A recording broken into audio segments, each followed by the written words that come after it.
What's going on, everyone? And welcome back to another edition of Action Sunday. And of course, I'm back after missing a week because of Mother's Day. So, once again, I apologize. So, finally, going to get to this requested movie, and that is The Human Shield, starring Michael Dudikoff.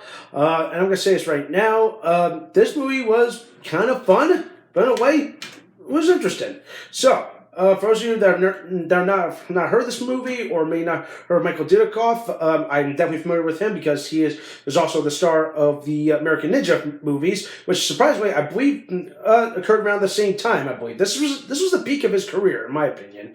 So, where does the Human Shield fit in? Well, the Human Shield is essentially this. So, Michael Dudikoff plays a guy named Doug Matthews. He's a hero in the Iraq War. Well, I call it the Iraq War. Well, not the Iraq War. It's the Persian Gulf. Technically, this was set in the 90s kind of thing. So somehow, after a scuffle in the Middle East, somehow he is sent home. Then somehow we jump ahead and we find out that his brother gets kidnapped. That somehow his brother's living in Iraq, and of course he's held as leverage or ransom kind of thing. So it's essentially a suicide mission / rescue mission in order to get his brother out of there. And it's like one interesting thing hurdle after another. It's like you learn a couple of things. It's really good.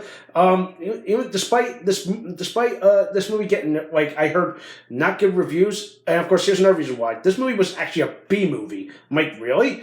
But there is a bit of a following to this movie. So hey.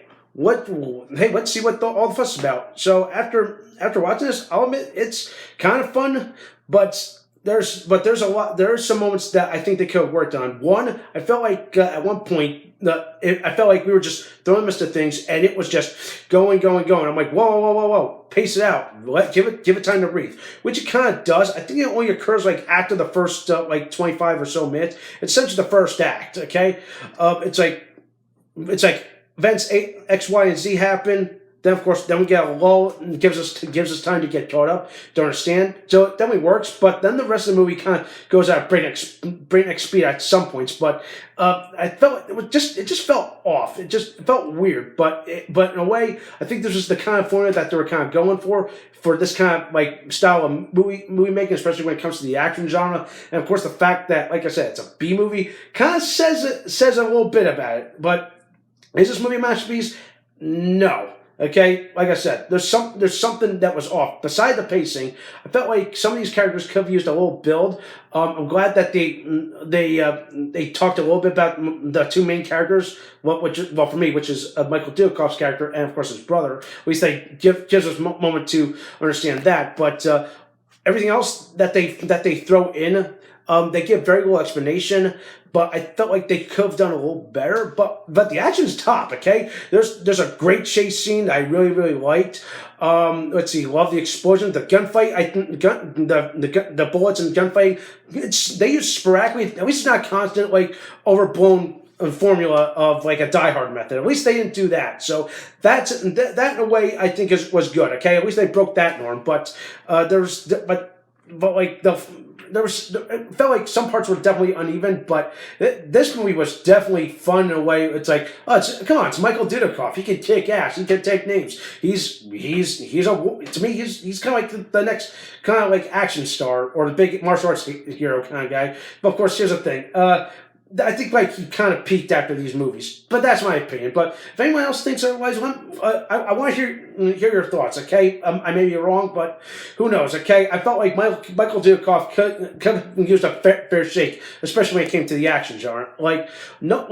If you're expecting him to be more like Van Damme or Steven Seagal, okay? To me, I feel like he's a different league. But of course, to be fair, I'm gonna say this right now. At least he's better than Seagal. But of course, that's my opinion. All right, so.